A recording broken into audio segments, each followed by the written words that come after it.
नमस्कार.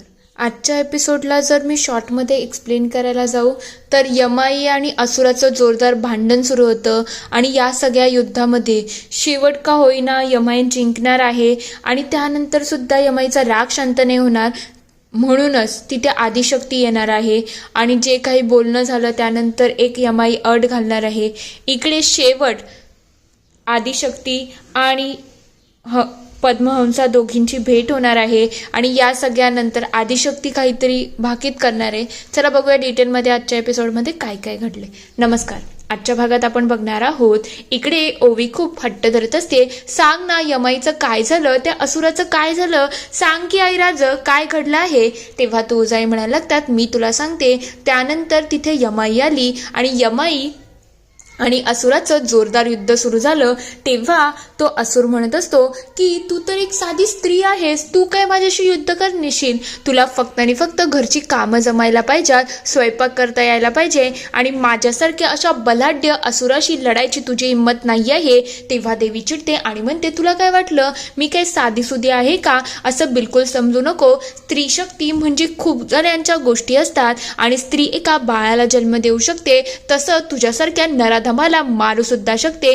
ती एकाच वेळेला कितीतरी कामं करत असते, याचा तुला साधा एक गणित सुद्धा लागणार नाही. म्हणून स्त्री शक्तीला कमी समजायचं नाही. आई लगेच त्याच्याबरोबर युद्ध सुरू करते. एकीकडे आईंची तलवार तर दुसरीकडे त्या असुराची तलवार, असं करून जोरदार युद्ध सुरू असतं. तेव्हा तुळजाई म्हणायला लागतात या सगळ्या युद्धामध्ये खूप जोरदार एक दुसऱ्याशी लढा सुरू होता, पण शेवट का होईना यमाईने बाजी मारली. तेव्हा ओवी म्हणते म्हणजे यमाई जिंकली ना.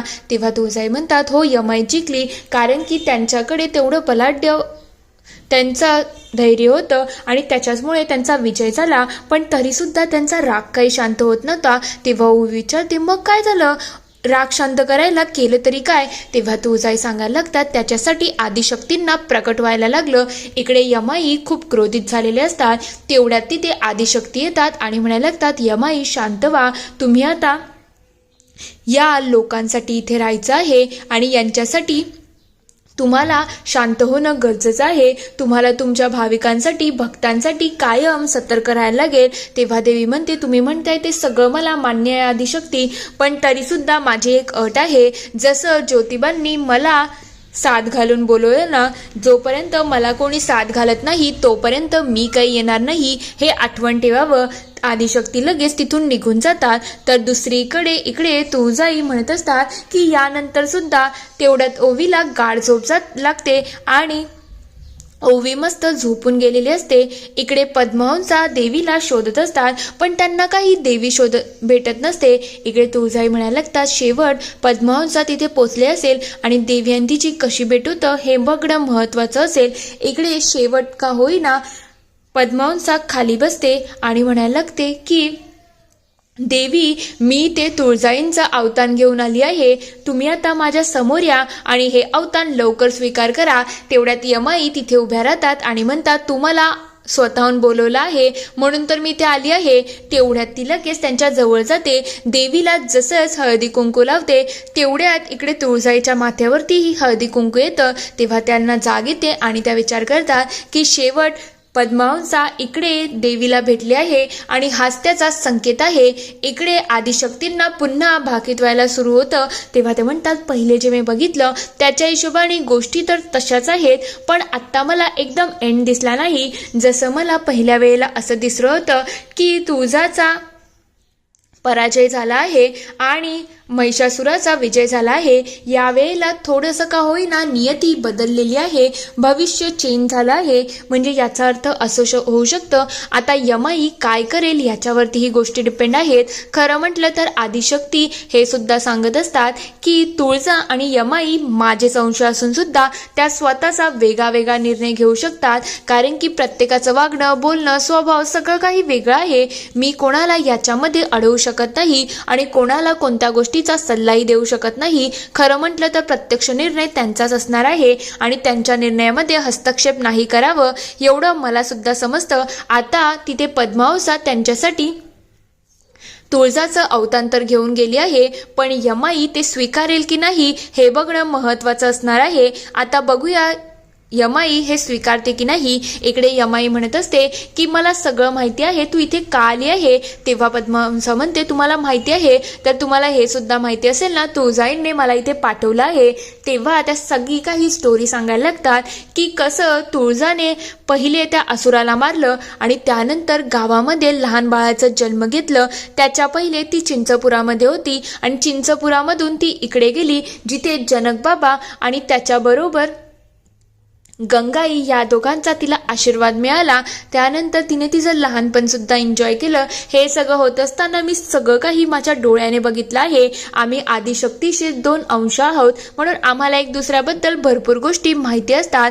जेव्हा ती जगदंबा रूपामध्ये होती ना, तेव्हा ती महिषासुराने तिच्यावरती खूप वेळा वार केले आणि त्या वारावरती तिने पलट उत्तर दिलं. स्वतःवरती नेहमी सगळं झेललं आहे. एवढं सगळं तुळजाने केलं आहे म्हणून आम्हाला तिचा अभिमान सुद्धा आहे आणि खरंच ती काय करते याचं आम्हाला कौतुक सुद्धा आहे. तेव्हा पद्महंस म्हणते आता तुम्हाला एवढं सगळं देवीबद्दल माहिती आहे तर तुम्हाला हे सुद्धा माहिती असेल ना की आता त्यांच्या मनामध्ये काय सुरू आहे.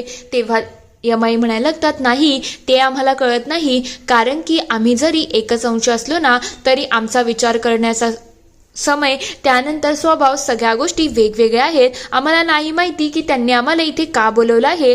तेव्हा पद्महंस म्हणते पण तुम्हाला इच्छा तर असेल ना की देवीने तुम्हाला का बोलवलं आहे हे जाणून घ्यायची, म्हणून मी तुम्हाला आव्हान देते की तुम्ही माझ्याबरोबर तुळजापूरला या. तेव्हा ते म्हणतात मी तुळजापूरला येऊ शकत नाही आहे. हे ऐकल्यानंतर पद्माला थोडं टेन्शन आलेलं असतं. दुसरीकडे मनू आणि नभाजी विचार करतात आता आपण या घरामध्ये तर घुसलो आहोत, हे सगळ्यात सेफ या गावातलं घर आहे आणि हे गावकरीच आहे, त्याच्यामुळे आपल्याला कोणी इथून काढणार नाही. तेव्हा ती म्हणते ते तर आपला पहिला डाव सक्सेसफुल झाला आहे, आता पुढे काय होईल ना हे बघणं खरंच मजेशीर असणार आहे. खरं म्हटलं तर तुळजाला आपल्याला या गावामध्ये फसवायचं आहे. तिचा सगळा डाव उधळण्यासाठी आपल्याला सम्रादिनीने इथे पाठवलं आहे ना, आणि त्याच्यासाठी तिने आपल्याला एक बॉक्स सुद्धा दिला आहे. ती लगेच तो बॉक्स ओपन करते आणि म्हणायला लागते या बॉक्समध्ये जे काही आहे ना ते आपल्याला आपल्या सगळ्या कार्यामध्ये मदत करणार आहे. याच्यामध्ये आहे असत्य आणि भरपूर अशा गोष्टी ज्या आपल्याला आपल्या प्लॅनमध्ये यशस्वी करतील. तेवढ्यात ती बॉक्स ओपन करते, त्याच्यामधून एक काळी पूर्णपणे धूर निघत असतो. तेव्हा ती सगळा बॉक्स बंद करते. तेव्हा नबाजी विचारतो काय झालं, तू असं लगेच ही पेटी बंद का केली. तेव्हा ती म्हणते तसं नाही, आता या गोष्टीचा वापर करून चालणार नाही. जेव्हा खरी या गोष्टीची वेळ येईल ना तेव्हाच आपण हे सगळं वापरूया. आत्ता तरी या गोष्टीला असंच ठेवूया. आत्ता माझ्या डोक्यामध्ये वेगळी गोष्ट सुरू आहे आणि त्याच्याचकडे आपल्याला आत्ता तर लक्ष द्यायचं आहे. ते दोघं लगेच पुन्हा त्यांच्या कार्याला लागतात. दुसरीकडे पद्महंस म्हणते तुम्हाला तर माहिती आहे देवी एका लढ्यामध्ये आहेत, मग तरी सुद्धा तुम्ही तिकडे येणार का नाही, नेमकं कारण काय आहे देवी तुम्ही सांगू शकता का.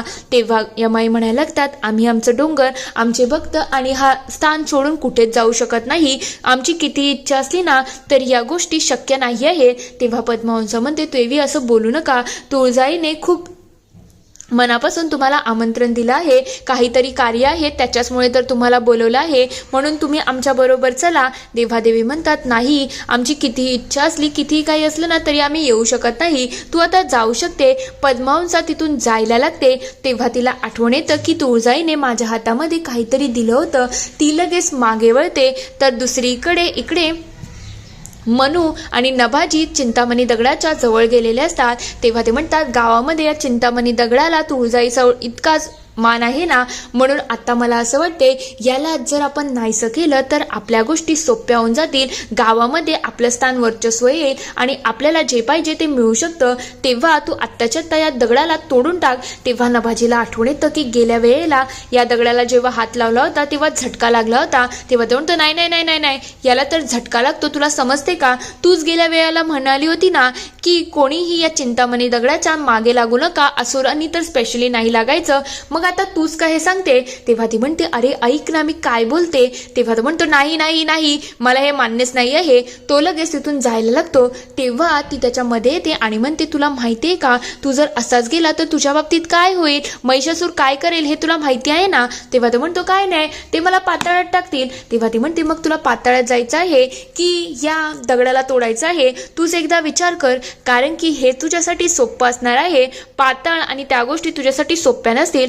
तेव्हा तो म्हणतो तुझं म्हणणं बरोबरच आहे. तेव्हा ती त्याला अजून चण्याच्या झाडावरती चढवते आणि म्हणते हे बघ, आता जर तू या सगळ्यामध्ये चांगलं केलं ना तर तू कोण आहेस? तू महिषासुराचा खास माणूस आहेस. मग तुझ्यासाठी हे पाषाण काय आहे? काहीच नाही, माती मोल आहे.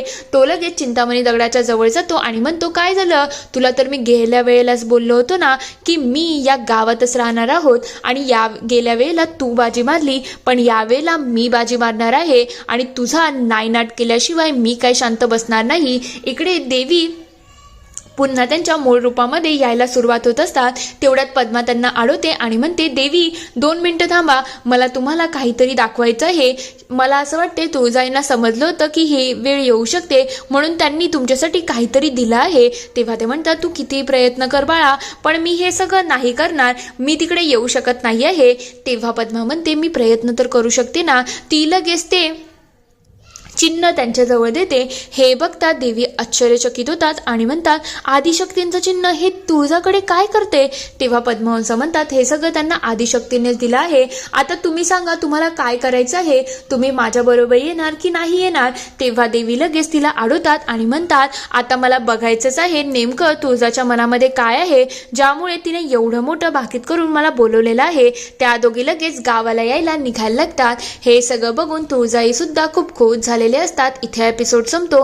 पुढील भागात आपण बघणार आहोत इकडे प्रल्हाद चिंतामणी दगडाकडे असतो आणि ते बघता आजी खूप चिडून जातात आणि म्हणायला लागतात तुला मी सांगितलं आहे तरी तुला ऐकायला येत नाही का? इकडे प्रल्हादला खूप मारहाण झालेली असते, त्याच्या अंगावरती वळ उठलेले असतात. ते बघता लगेच मानकोजी तिथे जातो आणि म्हणतो यावेळेला मी तुला सोडणारच नाही, अशी काहीतरी शिक्षा देईल ना ज्यामुळे तुला ही अद्दल घडेल. तो लगेच गरम पाणी तिथे घेऊन येतो आणि इकडे त्याच्या अंगावरती टाकायला जात असतो. इकडे तुळजाई आणि पद्मा बाकी सगळे खूप काळजीमध्ये आलेले असतात की हे सगळं काय चाललं आहे. इथे हा पूर्ण एपिसोड संपतो. आता नेमकं मानकोजी खरंच प्रल्हादला भाजवणार तर नसेल ना? तुम्हाला काय वाटतं ते मला कमेंटमध्ये नक्की कळवा. व्हिडिओ आवडला असेल तर लाईक शेअर सबस्क्राईब करायला विसरू नका. Thank you for watching.